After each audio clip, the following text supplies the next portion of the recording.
¿Cómo les va? Vamos a empezar a grabar eh, la clase de patología de la glándula suprarrenal, que está dentro de la unidad de patología endocrina. Así que vamos a empezar con esta clase de glándula suprarrenal. La corteza suprarrenal tiene una estructura que tiene una forma viable, plegada irregularmente y aplanada. Aproximadamente mide 5 por 2 por 1 y pesa hasta 10 gramos. La superficie tiene una corteza amarillenta con finas, blandas grisáceas profundas que separa de la médula interna de color marrón. Me parece muy importante, a ver que pase la diapositiva, perdón, voy a ir regulando que pase la diapositiva en la clase. Ahí está. Es muy importante entender que la corteza suprarrenal tiene tres zonas. Una primera zona glomerular, que es el 10%, y es donde se producen los mineralocorticoides. Una zona fasciculada, que es el 80%, donde se produce el cortisol y las hormonas sexuales. Y una zona reticular, que es el 10%, que produce corticoides y hormonas sexuales también, ¿no? Esto es muy importante. Recuerden que las glándulas suprarrenales están formadas por una zona interna denominada médula y una zona externa que recibe el nombre de corteza. Y la corteza a su vez se subdivide en zona glomerular, fasciculada y reticular. Y recuerden, tengan muy claro qué se produce en cada una de esta zona, ¿no? Quiero ver si puntero láser, ahí está, para que ustedes vean, ¿eh?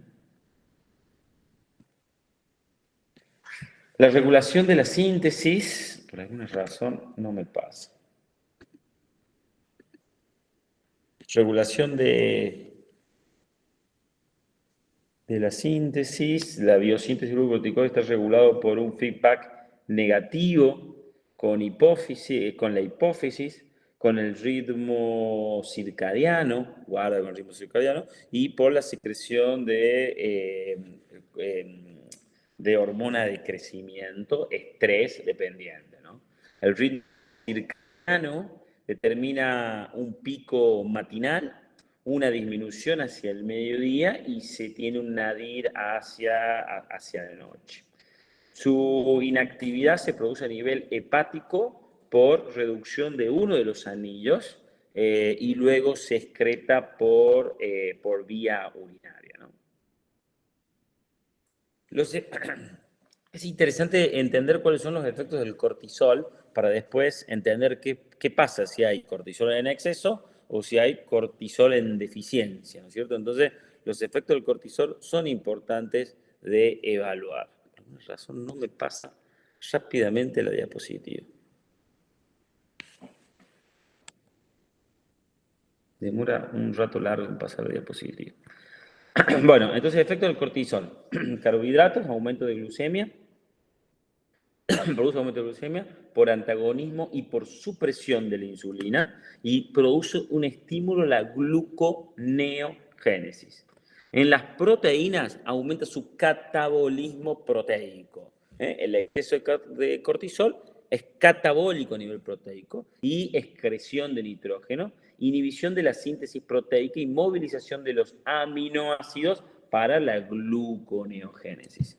Y sobre las grasas activa las lipasas, aumentando la movilización de ácidos grasos. A su vez, el efecto de cortisol tiene acción antiinflamatoria, que se ejerce en la microvasculatura y en diversas líneas celulares. En la microvasculatura disminuye la permeabilidad capilar y facilita la vasoconstricción de las arteriolas. Ojo con la hipertensión arterial. Aumenta los polimorfonucleares, disminuye la actividad del invitus T, reducción de eosinófilos y ahí entonces conlleva una alteración de la inmunidad tanto celular como humoral. Inhibe la producción y acción de mediadores locales antiinflamatorios, como son todas las linfoquinas y las prostaglandinas. Fíjense en la cantidad de efectos en el cortisol que se resume en este gráfico, en donde pueden ver como órganos de choque el hígado, el músculo. ¿Qué cosa? El hígado, el músculo, el linfocito, la célula de piel, el adipocito. Recuerden que a nivel del músculo, a nivel de la piel y a nivel del adipocito, del tejido adiposo, es catabólico. Y a nivel también del músculo, ¿sí? Porque lo que hace es que los aminoácidos los convierte en gluconeogénesis, y a nivel del hígado hay gluconeogénesis con el aumento del cortisol. ¿Sí? Este gráfico resume un poco lo que dijimos recién. Vamos a entrar en la enfermedad de Cushing, ¿sí? Cushing, exceso de cortisol, para que quede claro y para que sea fácil de entender. Habiendo entendido fisiológicamente y entendiendo qué produce el cortisol, un exceso de cortisol va a producir todas esas cosas que ya se están imaginando. Causa de exceso de cortisol. Voy, Dios mío, qué cosa que estamos peleando con esto. Síndrome de Cushing. Síndrome de Cushing, dependiente de ACTH, ¿sí? De ACTH es la que se ve a nivel de la hipófisis, ahí está la enfermedad de Cushing, o ACTH ectópico, e independiente de ACTH, que son los tumores de suprarrenal, o los fármacos, por ejemplo, corticoides, que producen el Cushing exógeno, que se llama, ¿no? Pero esto es muy importante entender. Síndrome de Cushing, dependiente de ACTH, independiente de ACTH. El hipercortisolismo es aumento y redistribución de la grasa corporal, ¿sí? Hay obesidad central, hay una fase típica en luna llena, hay aumento del catabolismo proteico, como dijimos recién, porque hay un exceso de cortisol, hay un aumento de la gluconeogénesis, y esto conlleva una resistencia de la insulina, por eso un porcentaje muy importante de pacientes con hipercortisolismo van a ser también diabéticos. Hay una involución del tejido linfático, recuerden ese gráfico tanto de la piel como del tejido linfático, y disminución de la respuesta inflamatoria. Esto lleva a una susceptibilidad de infecciones que puede llevar a complicaciones, y hay una retención de sodio y agua, y por eso el hipercortisolismo se da con hipertensión arterial, ¿sí? Sumamente importante tener claro esto. Los efectos es entonces la obesidad centrípeta entre un 80 y un 90%, la debilidad muscular por el catabolismo, las estrías entre casi un 60%, el hirsutismo, la fragilidad capilar, la hipertensión arterial también se da hasta un 75%. Es muy común los trastornos menstruales, los trastornos mentales, y recuerden que hasta un 40% de estos pacientes pueden tener diabetes mellitus por una causa secundaria, ¿no? Está claro, ¿no? Por aumento del cortisol, hasta 40%. Fíjense en estas fotos, fíjense en esa obesidad centrípeta, fíjense en esa cara en luna llena que se ve claramente, fíjense en las estrías, y esto es un Cushing, por supuesto, muy desarrollado, saqué una foto del libro, pero es para que ustedes tengan una idea de cómo sería. ¿Qué vemos en el laboratorio en el síndrome de Cushing? Bueno, elevación del cortisol en sangre y en orina, pérdida del ritmo circadiano en la secreción del cortisol. De hecho, es muy importante saber cuándo vamos a medir el cortisol, y el valor de cortisol dependerá de ese ritmo circadiano, como dijimos al principio. Hay pérdida de la susceptibilidad de la secreción de cortisol a la dexametasona. Estos son test que son muy importantes para el diagnóstico, el test de Nugget y el test de Lidl, que es con altas dosis de dexametasona o con bajas dosis de dexametasona. La elevación de ACTH en los casos de enfermedad de Cushing y Cushing ectópica, recuerden, esa sería dependiente de ACTH, y los estudios por imágenes, tanto de hipofisiarios como suprarrenales, como ectópicos, con imágenes, buscando adenomas o tumores primarios de estos órganos también pueden servir para llevarnos a un diagnóstico del síndrome de Cushing. Fíjense en este algoritmo diagnóstico frente a la sospecha de Cushing clínica. Entonces tenemos que medir el cortisol libre urinario, hacer una prueba de Nuggets, que es una prueba con dexametasona. Si es normal, por supuesto que no hay Cushing, pero si es dudoso o anormal y hay un posible Cushing, sí tenemos que ir a medir el cortisol plasmático, generalmente nocturno, que es cuando hay un nadir de ese cortisol, y se pueden hacer pruebas de Lidl de bajas dosis o de altas dosis con dexametasona, y a partir de acá, si el cortisol plasmático, digamos, tiene un valor anormal, entonces podremos tener el diagnóstico de Cushing, de enfermedad de Cushing.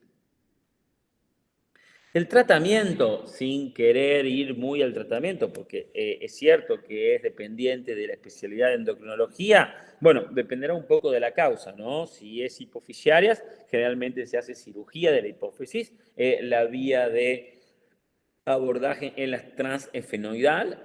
Si es suprarrenal, será la cirugía de la suprarrenal. Si es un Cushing ectópico, será la cirugía del tumor productor de ACTH. Recuerden que existen los síndromes paraneoplásicos, como por ejemplo el cáncer de pulmón, que típicamente puede liberar ACTH ectópico. Entonces, bueno, nada, es entrar en unos diagnósticos diferenciales que tienen que tener claro. En caso de no poder hacer cirugía hipofisiaria, en el de Cushing, la radioterapia es un tratamiento alternativo, no primario, y las terapias medicamentosas también, con inhibidores como metopirona, aminoglutamida, el ketoconazol o el mitotane, son medicamentos que pueden utilizarse, ¿no? La metopirona, si interfiere en la síntesis de cortisol y de corticosterona, origina desvanecimientos transitorios y trastornos gastrointestinales. Se usa una dosis de 0,25 gramos cada 12 horas o 1 gramo cada 6 para reducir la producción de cortisol a concentraciones normales en pacientes con tumores suprarrenales, con síndrome de ACTH o con hiperplasia, ¿no? Y se utiliza con mayor frecuencia en pruebas de funcionamiento de la suprarrenal. Luego está la aminoglutetimida, que bloquea la conversión en realidad de cortisol a pregnenolona, y lo que hace es reduce la síntesis de todos estos esteroides hormonalmente activos. Se usa para reducir o eliminar la producción de estrógenos y andrógenos, ¿sí? Recuerden que todo esto, el colesterol y las hormonas sexuales, tienen toda una misma vía de formación. También se puede usar el ketoconazol como droga inhibitoria, ¿no? Esto es lo que le decía recién, ¿no? Como el colesterol, en cierta forma, a través de la pregnenolona y la 17-hidroxipregnenolona y a través del DEA, que son los activos, las hormonas activas, terminan, fíjense, en ese colesterol, terminan aldosterona, termina en cortisol y termina en dihidrotestosterona, termina en estradiol y termina en cortisol, ¿no? Recuerden este gráfico desde la fisiología, que es característico, ¿no? Por eso es tan importante entender la fisiopatología de este tipo de enfermedades. El ketoconazol es un antimicótico, en realidad derivado del imidazol, inhibe la síntesis de esteroides suprarrenales y gonadales también, y la verdad es que también se utiliza, pero no vamos a tomar dosis ni nada de eso. El mitotano ocasiona atrofia suprarrenal en perros, interfiere con la vía de biosíntesis de la corteza suprarrenal, se administra por vía oral en dosis de 6 a 12 miligramos por día.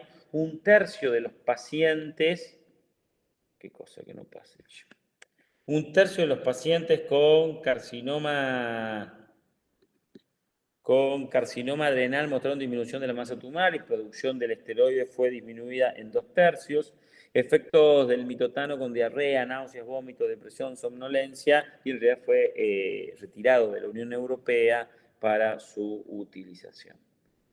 Después existe la mifepristona, que ocasiona resistencia a glucocorticoides generalizada. Actualmente solo se recomienda para pacientes inoperables con secreción ectópica de ACTH o carcinoma suprarrenal que falló a otras medidas terapéuticas.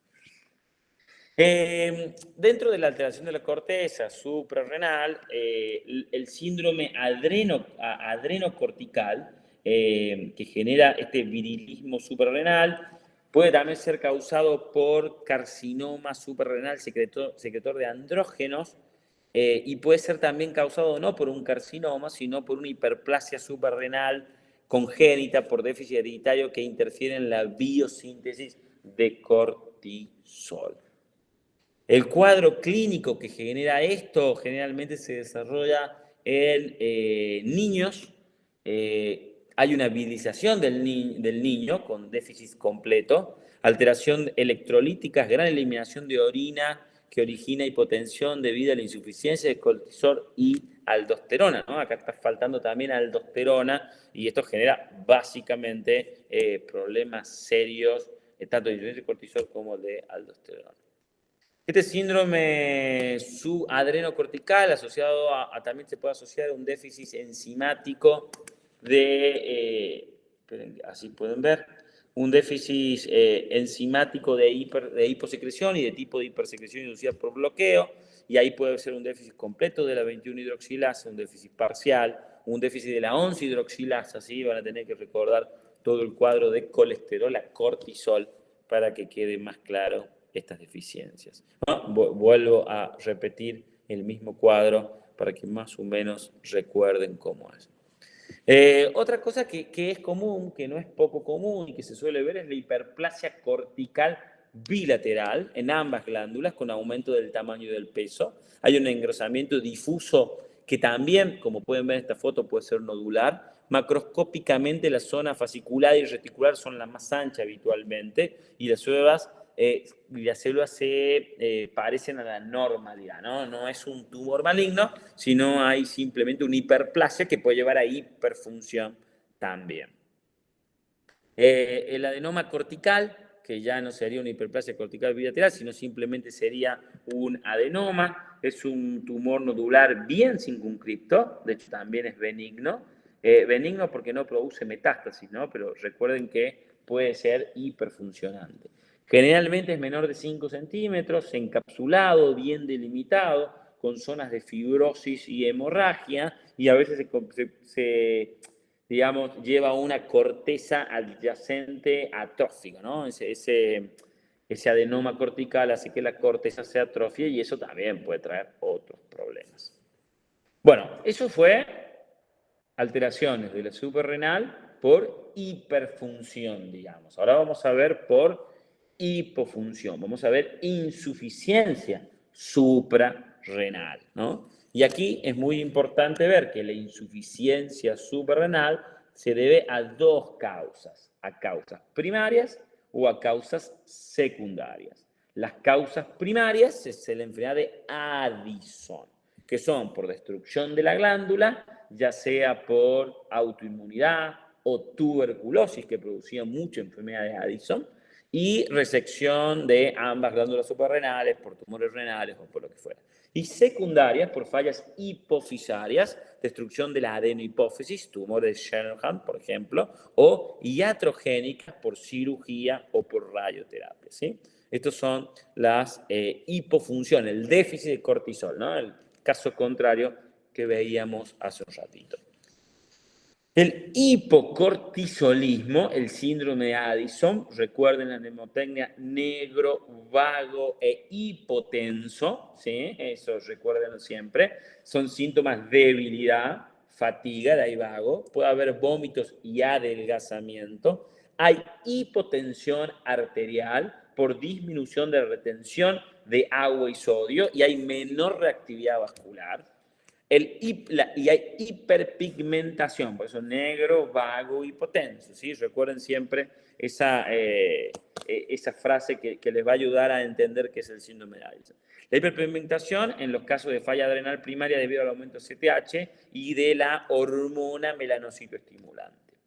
Apetencia por la sal hiponatrémica e hipercalemia si se asocia con un déficit de mineralocorticoides también.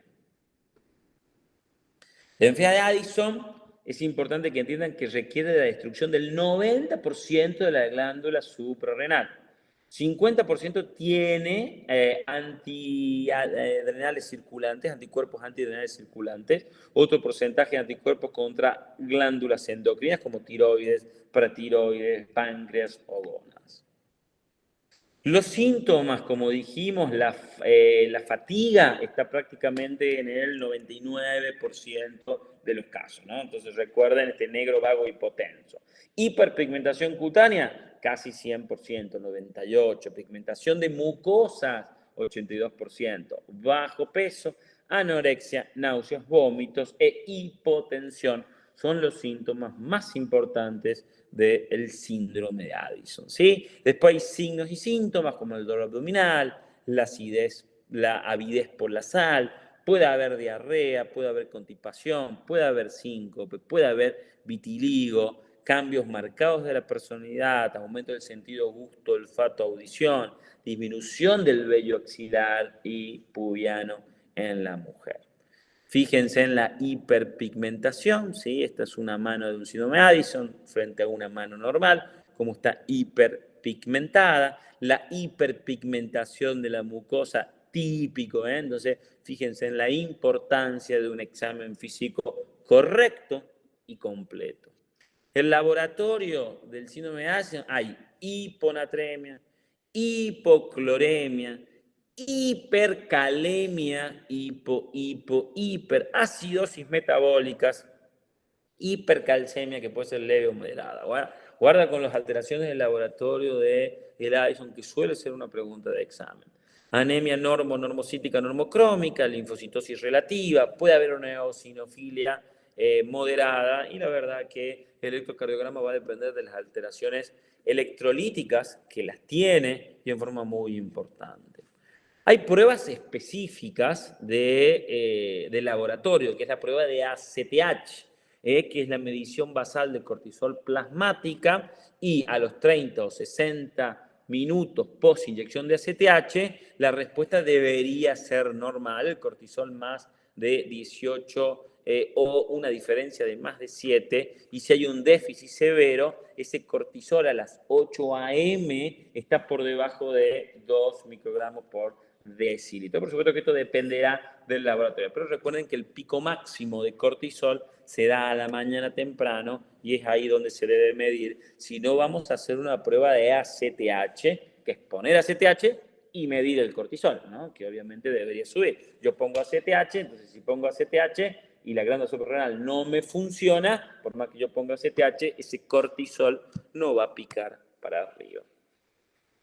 El laboratorio, disminución del cortisol en sangre y orina, obviamente, muy simple, si uno logra entender esto, ausencia de elevación de cortisol por el estímulo agudo de la CTH, elevación del CTH en los casos de enfermedad de Addison y disminución de los casos de enfermedad de hipofisiarias. Hay que determinar los anticuerpos anticortisol suprarrenal o hipófisis, y los estudios por imágenes, así como pasaba en el Cushing, también en el Addison son sumamente importantes. Diagnóstico diferenciales, muchos, síndromes depresivos, fatigabilidad marcada, aumento de peso, el hipoparatiroidismo, ¿no? Y sigue contando, enfermedades oncológicas, o sea, realmente los diagnósticos diferenciales son muchos. Los tratamientos del Addison es reemplazo de glucocorticoides y mineralocorticoides. Usar solo cortisol si hay una enfermedad hipoficiaria y usar fludrocortisona si a su vez hay una enfermedad suprarrenal y es una enfermedad suprarrenal. En situación de estrés, la dosis de cortisol debe ser aumentada. Claro, porque eso no va a producir, digamos, el estrés. Normalmente el cortisol se va liberando con ese ritmo circadiano, que cuando uno usa cortisol exógeno, bueno, la cosa se complica un poco más. Tratamiento etiológico cuando justifique, si es una tuberculosis, que se veía mucho antes, ahora la verdad que no se ve tanto, y sarcoidosis o la causa que sea. El tratamiento debe llevar una educación, debe llevar información al paciente. El reemplazo de glucocorticoides de cortisol debe ser con dosis distribuidas a lo largo del día, y el reemplazo de los mineralocorticoides también, como la fludor cortisona, ¿no? Bueno, si es cortisol también hay deficiencia. Existe la crisis suprarrenal aguda, que definición es la carencia de glucocorticoides y mineralocorticoides con riesgo vital.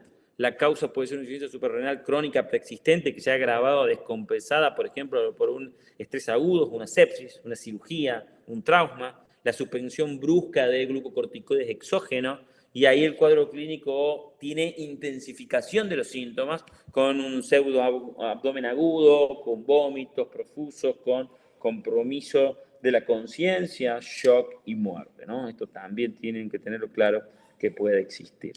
Y de hecho, la crisis suprarrenal aguda lleva a una hospitalización, tanto en UCI como en UTI, disposición hidroelectrolítica y de sodio, hay que hacer reemplazo de glucocorticoides endovenosos y usar drogas vasoactivas porque recuerden la hipotensión que esto genera.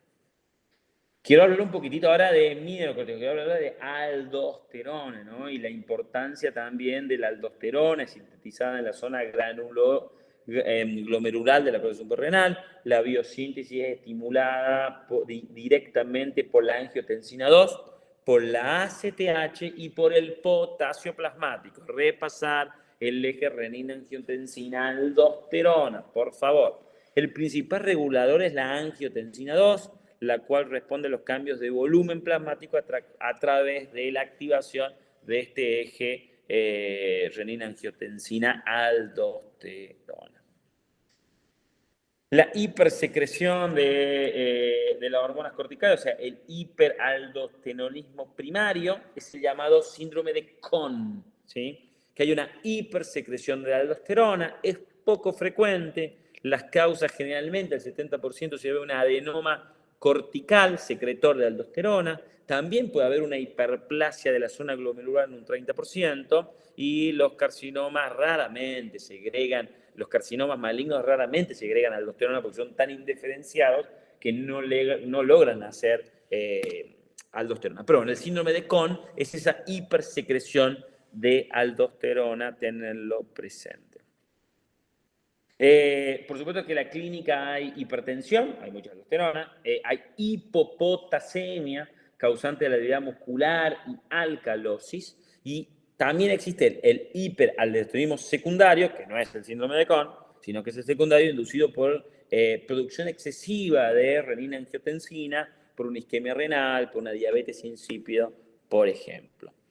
Fíjense en qué interesante este cuadro clínico de aumento de la reabsorción de sodio, si hay, o sea, frente al aumento de la reabsorción de sodio, habrá que ver si hay hipernatremia o hipocalemia. Si hay hipernatremia, puede haber hiperosmolaridad, retención de agua, aumento del volumen plasmático y por ende hipertensión, ¿no? Por eso el cuadro clínico del hipernatremia tiene hipernatremia que conlleva una hipertensión arterial. Y a su vez tiene hipocalemia por intercambio celular con los hidrógenos, y eso lleva a una acidosis metabólica, te lleva una tetania por la hipocalemia, por supuesto, trastorno del ritmo cardíaco, electrocardiográfico y todo lo que sea el cuadro clínico del hiperaldosteronismo primario o secundario. Obviamente que la clínica acá no va a variar si es primario o secundario. ¿Cómo hacemos la evaluación del hiperaldosteronismo primario? Generalmente se realiza a través de un test de sobrecarga salina o de fluorocortisona, mineralocorticoide sintético. En ambas pruebas se persigue suprimir la producción de aldosterona, generalmente por debajo de los 5 nanogramos por decilitros, lo cual, de no lograrse, certifica su producción autónoma y con ello el diagnóstico de hiperaldosteronismo primario. Existe la relación también de aldosterona plasmática sobre actividad renina plasmática por más de 25, que es muy subjetiva, y si esta relación aldosterona plasmática, actividad renina plasmática es más de 50, es casi diagnóstico de un hiperaldosteronismo primario o síndrome de Conn. Tiene que quedar claro cómo hacer el diagnóstico. Seguimos repasando, hipertensos esenciales. Wow, esto es una de las causas. Me recuerdo hace muy poquito, en la otra fecha de examen, pregunté causas de hipertensión secundaria y nadie me supo decir, ¿no? Bueno, hipertensos, aldosteronismo plasmática, actividad renina plasmática, esta relación, test de fludrol, cortisona y proteína primario, ya sea por una hiperplasia o por un adenoma. Antagonistas mineralocorticoides compiten con la aldosterona por los sitios de fijación y disminuyen sus efectos periféricos. La espironolactona es uno de ellos. Se puede utilizar en el hiperaldosteronismo primario a dosis de 50 a 100 miligramos por día. Después existen la esplenolerona, la drospirenoma, ¿no? Que son también fármacos que se pueden utilizar. En la médula suprarrenal, sí, pero a ver si no me pasa. En la médula suprarrenal,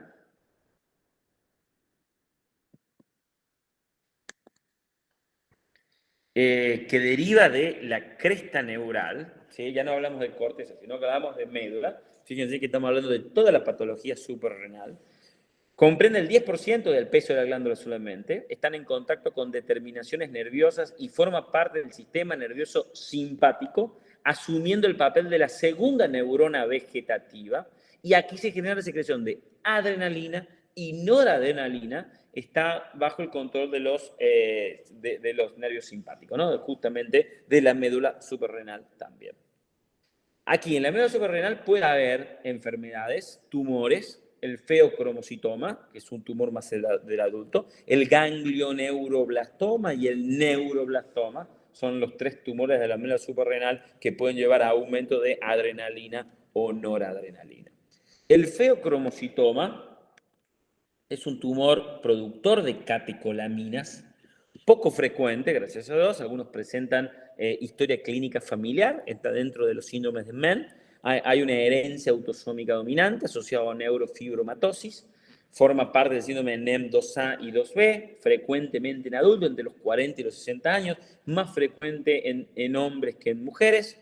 El feocromocitoma es una causa infrecuente de hipertensión arterial secundaria, es el 0.1% de la población de hipertenso. Se origina una hipersecreción de catecolaminas generalmente secundarias, un tumor localizado en la médula suprarrenal. Es importante su diagnóstico y tratamiento oportuno, ya que tiene una alta tasa de morbimortalidad, ¿no? El feocromocitoma, para que ustedes recuerden, es el tumor del 10%, para que lo tengan en mente. 10% se da fuera de la glándula suprarrenal. 10% son tumores múltiples, se afectan a ambas glándulas. 10% muestran signos de malignidad, en el sentido de crecimiento, invasión local y metástasis. Y 10% aparecen niños, ¿sí? Recuerden, feocromocitoma, el tumor del 10%.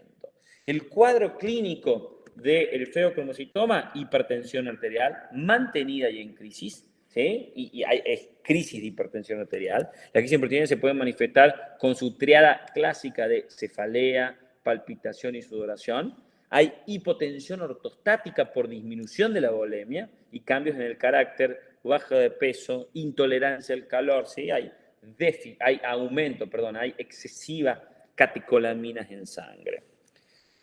El diagnóstico se genera con la medición de catecolaminas y metanefrinas urinarias, confirman casi el 95% de los casos. La elevación de las catecolaminas plasmáticas, especialmente en la relación a la crisis, se realiza para confirmar el diagnóstico. Su medición se debe hacer después de 30 minutos de reposo en posición supina y el valor de más de 2.000 picogramos por mililitro confirma el diagnóstico. Recuerden que hay que hacer estudios de localización, resonancia magnética nuclear, tomografía computada, cámara gamma con octriótide puede medir. Hay pruebas funcionales con clonidina o glucagón que también se utilizan. Dentro del diagnóstico también se puede utilizar, o van a escuchar lo que es el test de colina, que no debe realizarse en pacientes hipovolémicos por el riesgo de hipotensión, ni en pacientes con catecolaminas plasmáticas normales. El test consiste en administrar clonidina, 0.3 miligramos por vía oral. Las catecolaminas plasmáticas se miden antes y después de esas 3 horas, y eso, la caída de catecolamina por debajo de 500 picogramos, brinda casi un 90% de diagnóstico de feocromocitoma, ¿no? Recuerden que generalmente se ve la imagen de feocromocitoma en la glándula suprarrenal en su médula. También está el test de glucagón. Por el riesgo de hipertensión, los pacientes pueden ser previamente tratados con alfa bloqueantes o bloqueantes de canales de calcio. Consiste en la administración de 1 miligramo de glucagón endovenoso y se realiza en dosaje de catecolaminas basal, y 2 minutos después la infusión de glucagón, el incremento de 3 veces el valor basal hace el diagnóstico de feocromocitoma.